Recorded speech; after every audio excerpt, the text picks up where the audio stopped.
Делата создавани на едукативната работилница Културното богатство од Кочани и Кочанско веќе се изложени во етнокуќата и ќе бидат дел од постојната изложба на деновите на Кочанскиот орис.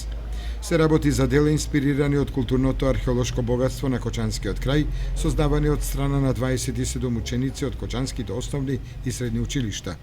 Беа застапени 4 училишта, три основни училишта од општина Кочани, едно средно училиште и училиштето за цртање и сликање од Кочани. Сите беа застапени со приближно ист број 5 до 6 ученика по нивни избор.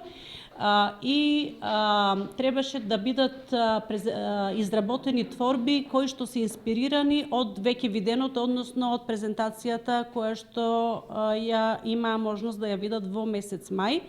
И материјалот кој што го употребуваа беше разновиден, значи имаше употребено акрилни бои, темперни, графит, односно јаглен за цртање, молив.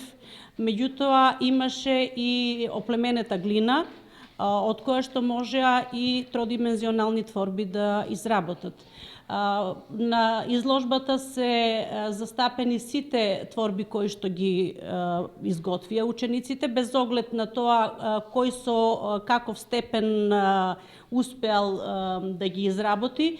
Меѓутоа, главната цел беше да покажеме дека преку игра, преку едукација може многу повеќе да се научи. Значи, тие ги доловиле основните црти на тоа што можеле да го видат и на тоа што тие си го замислиле. Изложбата ќе предизвика голем интерес кај посетителите, посебно ако се има во предвид фактот што на 3 октомври во рамките на деновите на Кочанскиот орис, градоначалникот на Кочани Ратко Димитровски во етнокуќата ќе го одржи приемот на странските делегации учесници на манифестацијата.